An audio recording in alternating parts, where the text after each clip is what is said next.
Катя Нешкова, Сител телевизија, повели.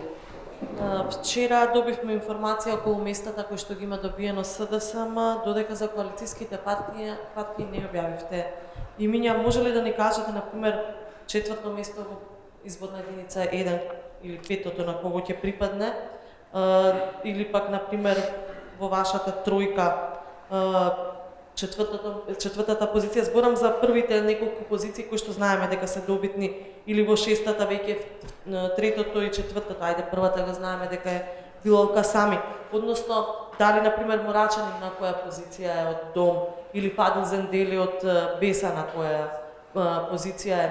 Како ги имаме коалициите, како се распоредени меѓутоа не и кој на кој. Тоа е едното прашање. Второто прашање се појави информации во јавноста дека вчера на Централниот одбор имало бурна дискусија околу листите, токму околу местата кои што ги добиваат коалициските партнери, но и дел од вашите членови, например министерот Венко Филипче не е на листа, потоа министерката за правда Рената Десковска. Младите исто така имале реакција, нема ни едно име од вашата младинска организација. Голем дел од информациите воопшто не се точни, јасно, прецизно да кажам. Први Венко Филипче заради побитните државни интереси не беше присутен на седницата на Централниот одбор и воопшто немало дискусија во тој поглед.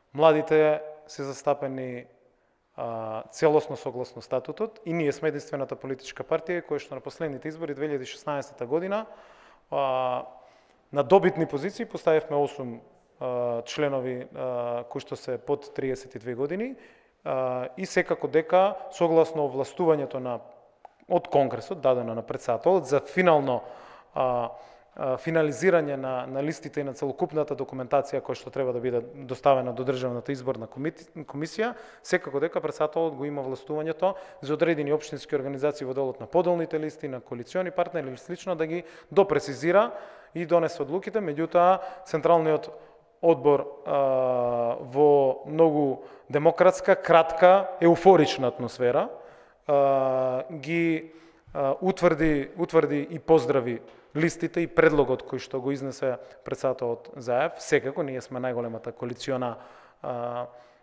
структура, односно најголемата, најразнолика во историјата од независноста до денес коалиција која што за прв пат храбро ги обединува и македонците, албанците, и турците, и власите, и ромите, и бошњаците, сите други. И ние имаме обврска да мислиме на сите заедници, на сите субјекти, дури на нашите листи се дотолку отворени согласно целокупната постапка, развиена по меѓународни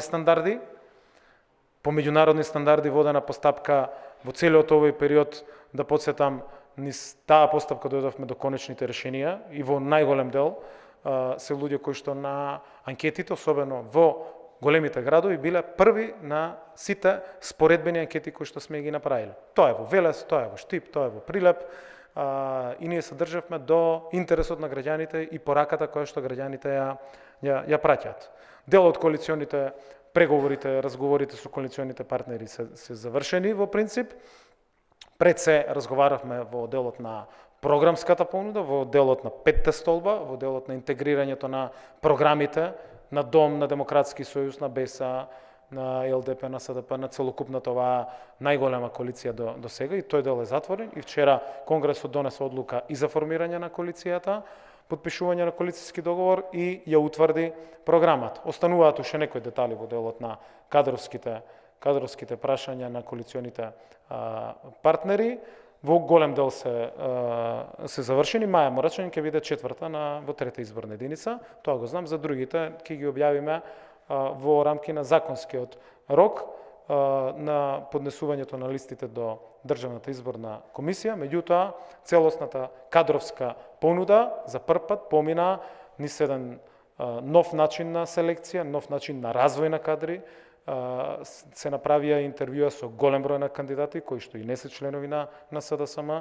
Во тимовите кои што ги водеа интервјуата имавме надворешни луѓе, имаше експерти по HR, имаше претходни генерални секретари, така да мислам дека со целокупната оваа постапка и со победничкиот конгрес кој што вчера се одржа, воведовме нови стандарди во политичкото делување и ние сме горди на таа работа, што во последната година со стандардите во целокупното делување на СДСМ вчера финишира со еден така еуфоричен, победнички, отворен, модерен концепт и настан кој што го промовиравме, односно настан на кој што ја утврдивме и изборната програма, и кандидатските листи, и ја донесовме одлуката за најголемата коалиција која што се формираше досега. Во делот на второто прашање, не гледам дека има незадоволство, да повторам, СДСМ е толку отворен, модерен, европски и ние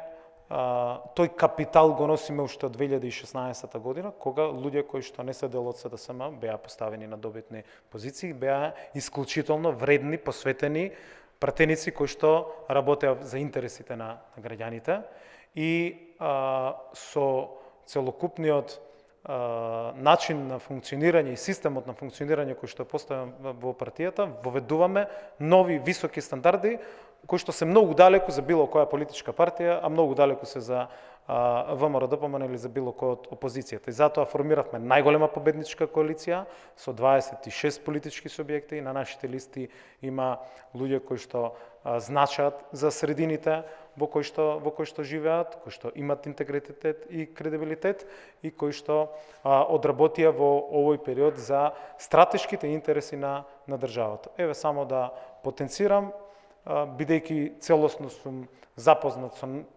работата и на Панчо Минов, знаете колку проблеми имаше во секторот во кој што јас го водев и исклучително во овие 2,5 години не само што ги решивме напластените и оставените проблеми, долгови од Никола Груевски од претходната влада, зацртавме еден таков раст, мерки, политики, средства кои што се вложени во целокупниот дел на теквешијата, што е обврска и на пратеникот кој што се бореше за интересите на лозарите, пример, од тој дел, да навистина сега заеднички настапаме и заеднички ги промовираме сите наши нови мерки и политики. Граѓаните веруваат заради тоа што зборот кој што беше даден, проблемите кои што со кои што се соочивме, кои што ни ги остави Груевски, ги решивме. Имаме денеска развој на стратешката гранка која што е битна за илјадници семејства од тој регион. Верувам дека со здружени сили и с големен мотив и со носител во четвртата изборна единица како што е претседателот Зоран Заев, таму ќе имаме апсолутна доминација и огромна победа и разлика заради тоа што граѓаните тоа и на анкетите го препознаваат. И не мислам дека има незадоволство, недоумици заради тоа што нашите општински организации секако низ постапката, низ методологијата која што ја спроведовме, анкетите, утврдивме исто така дополнителни кандидати и од овие општински организации и навистина со тоа ги формиравме победничките листи за овие избори.